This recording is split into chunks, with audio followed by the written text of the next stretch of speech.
Hey guys, it's Rose, and it's wrap-up time. I can't believe it's August already. I can't believe it's halfway through August already. What? But June was an awesome, awesome month for reading. I've started reading a series a month, or trying to, just because I have a lot of series that are floating around that I haven't read yet or I want to reread, and I figure one a month seems like a reasonable way to do that. In July, it was the His Dark Materials trilogy by Phillip Pullman. This is a reread, but I read it again this month because I finally managed to get all 3 books from secondhand stores and library sale shelves and basically not paying full price by it, and that feels so good. There's something awesome about picking up a full series when you're not just getting it from the bookstore. It's like a treasure hunt, and it feels really awesome when you finally get all 3 of them. So I was really stoked to get them. I reread them. They're awesome. There's amazing world building. There's amazing characters. There's amazing little bits of religious symbolism and really interesting concepts and philosophical considerations. And it's all written, it's young adult, so it's all really accessible, really easy to read.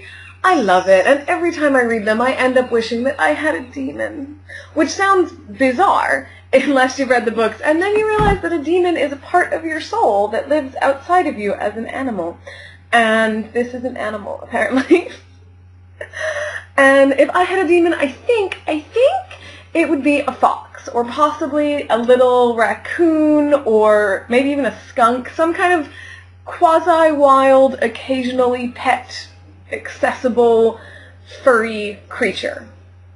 I don't know, what would your demon be? Comment, let me know. That's always an interesting discussion because everyone has an opinion, and no one thinks their demon would be a dung beetle, I swear to God. Another great fantasy read of mine in July was The Once and Future King by T.H. White. This is an absolute classic story of Arthurian legends, and I loved it. I'm also really happy that I finished it because as much as this is a really great book, it's very dense. It's not the easiest read. It doesn't look like a huge book, but the print is tiny, tiny. The pages are really thin. It's one of those older books that takes a lot longer to read than you think it might, but it's worth it in the end. And the other really awesome thing about it is that the author originally wrote it as 3 separate books that have come together as The Once and Future King. So it's really easy to do what I did, which is basically to read the first and then take a little break and then come back and read the second and take a little break and basically do it that way so that you don't spend an entire month slogging through one book.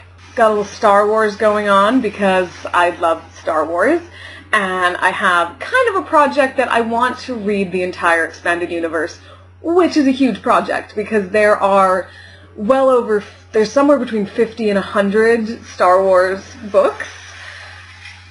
That's a lot of books, you know? That's about as many books as most readers read in a year. Like, I've read about 85 books this year, probably going to end up reading about 150, but that's a lot, and I'm not going to read just entirely Star Wars for a whole year.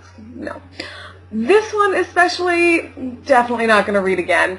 It is Star Wars Secrets of the Jedi by Jude Watson, and I feel like it relied way too heavily on the fact that it's using characters from the movies. See, you can see them on the cover. Movie characters. There are some new characters, but it's really centered around Anakin and Padme and Ewan McGregor. Wait, what? No, I mean Obi-Wan. And there's not enough real story there for me, though maybe that's just because that's not what I'm looking for with Star Wars. I know a lot of people love the books because they want just extensions of the movies, and this is a little chunk of basically Obi-Wan's life in between training Anakin and having him flail away into the dark side. So if you're looking for a book that is just like extending the movies, you'd probably really like it. I prefer the books that extend the universe and the world and give me some new characters. So for that, you're not going to find it here. This is Some Things That Stay by Sarah Willis. This is actually not a book that I chose for myself. This ended up getting mixed in a box of stuff from my husband's mother's basement when she was clearing out all of his childhood things, and we ended up keeping it. So I thought I'd pick it up and read it today because that's what you do with books. It's a coming-of-age story set in the 50s, and that is essentially the whole book.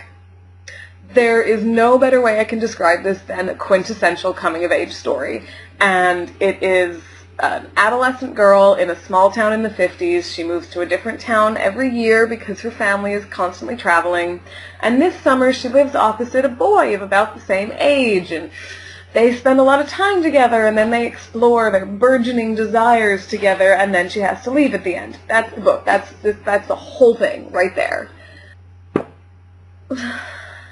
And it bored me, honestly. I got kind of bored with it. And the other issue that I had with it is that it feels incredibly adolescent, which is kind of the point. The author has really, really, really thoroughly captured the mindset of an adolescent, but it's got that kind of gloomy, emo, overly dramatic feel to it, which it's not happy, it's not fun, it's not exciting, and it's not for me. It is worth saying that if I'd read this at 16, I'd probably have loved it. Another kind of gloomy and unnecessarily deep and meaningful book is Shanghai Baby by Wei Hui. I think I'm pronouncing that correctly. And I picked this up because it sounded kind of interesting and I loved the cover. And I'm always fascinated by books that have been banned or burned or have caused controversy. They're usually pretty interesting. And this one was burned in China because of its sexual nature. And it follows the story of a girl who is a writer and a waitress and her love story between a couple different men. And it definitely has its points. It has some really great points. It has some really fascinating characters, but I felt very separate from it. I felt like it was I felt that it was a bit too ponderous and, again, a bit too emo, a bit too sad and dark and miserable. And I felt like even at the happiest points of her life, it didn't feel very happy. So I ended up being a little disappointed in this. It's still an interesting book, but again, it's not exactly a happy one or a particularly thrilling one, and it just didn't really grab me. Tamarind Woman is actually the only historical fiction that I read this month, which is rare for me. As you know, I love historical fiction, and this is actually a combination of historical and modern fiction. It is the story of an Indian woman in Canada talking about her childhood in India and her family and her relationships, and it's got bits of her mother's story as well, and it was quite beautiful at points. Sometimes it felt a little slow, but the descriptions of the world, of the people, is really amazing. And the really fantastic part of it is that it truly does show very gently and subtly how a child's perception of something may be completely different from an adult's perception, and how looking back at something you're going to see something completely different than you did when you were living it. And it shows how children can sometimes idolize their parents or can sometimes see them as bigger villains than they really are. And it's a book that's probably going to make you want to call your mother, and that's never a bad thing. The Geometry of Sisters is the last novel that I read this month by Luanne Rice. It's modern fiction. It's pretty okay. It's pretty standard contemporary fiction, and it's quite good at what it does. It's got some elements of mystery to it. There's a missing girl. There's mystery of what happened in a mother's past, and her daughter is missing. Her other daughter is the protagonist.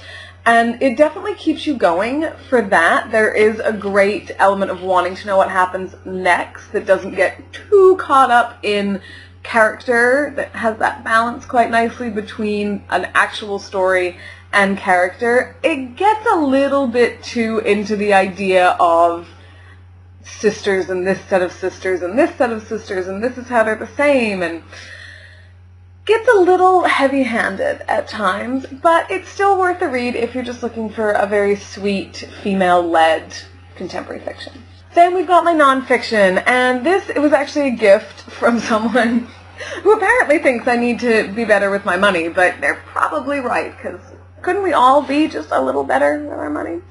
And if you want to be, I would actually recommend this. It's a great book. It's by Gail Vaz Oxlade. She does some TV shows, so you may have seen her on stuff like Princess and Till Death Do Us Part, and some of those sort of like money makeover shows. They're pretty cool. And she's a bit of a hard ass, and that comes across in the book, which is called Debt Free Forever. But there's some very solid points on what you should be doing with your money. And there's some very solid points on how to do your numbers with very specific math in there, which is kind of cool because if you're not good with money, you really need that. My husband and I have actually started working through this book, and it's been really helpful. It's also really helpful, I'm going to be totally honest, to have a book that you can turn to as almost like a higher power where you say, we should do this. Well, I don't know why. Well, maybe we shouldn't. Well, no, we're doing what this tells us to. We're just going to follow these steps and see what happens. And that kind of feels like someone else is helping, and that is a great feeling. And even though at times she is a total hard ass and will say things like, you know what, if you can't afford it, don't do it, in some stronger language sometimes, and in some language that really leaves no room for questions, there are also some great parts that recognize how terrifying it can be to really sit down and take control of your money, and how it's often a lot easier to give up. Because once you get into debt, it's really hard to get out, and there's some tough love going on here. So obviously I will let you guys know when we've actually worked through the whole thing. Maybe in 6 months I'll come back to it and do a little bit more on whether it worked or not. But on first read, this is actually a really decent book, so wish me luck. Moving on to comic books. I was at San Diego Comic-Con last month, which was amazing, and one of the most fun experiences, especially convention experiences, that I've ever had. It's absolutely incredible. I managed to restrain myself and only buy about 5 comics. I also bought about 50 other things that were not comics but were related. But I still, I didn't go too crazy. And then I actually ended up reading most of them on the plane back because I left my e-reader in my other luggage. So I'm really glad I did. It worked out for the best. I grabbed a couple that are continuations of TV series. One is Serenity, which is a continuation of Firefly, obviously, and the Serenity movie. And this is the first volume. It's called Those Left Behind. It's absolutely awesome. If you like the TV show, you're probably going to like the comics. And it's kind of a new series as well, so it's not going to take you too long to catch up if you want to try that one. The other TV continuation is Supernatural, The Dogs of Edinburgh, which is actually the 4th volume in the Supernatural comic series. This one focuses on Sam, which was a bit sad for me because I'm a Dean girl myself, just saying. But gotta love both the Winchesters. And it's very reminiscent of the early episodes. Goes in, finds monster, vanquishes monster, goes home, awesomeness ensues. Lumberjanes is a really cool all-ages comic that I picked up because a friend of mine recommended it. It focuses on a group of girls in a summer camp, and there's some supernatural stuff, and they do some ass-kicking, and it's a really cool female-focused comic book. It's great if you have a younger sister or daughter or someone that you want to get into comic books without necessarily having, like, violence and tits and ass everywhere. It's really cool for that. And if you do want violence and tits and ass everywhere, you can go for Rat Queens, which is an absolute favorite series of mine. It's very new. This is the 2nd trade volume, and it's called The Far-Reaching Tentacles of Nerigoth. Fantasy names, who knows? It's awesome. It's like D&D or World of Warcraft come to life with a band of warrior mercenary women that drink and swear and fuck, and I love it, and I picked it up just because it's a relatively new book that I hadn't had a chance to read yet. I will be getting the 3rd volume when that comes out too. I cannot recommend Rat Queens enough. So that was my July. That's 10 books and 4 comic books plus Comic-Con, which means that July was a freaking awesome month for me, and I hope that it was as good for you. Bye.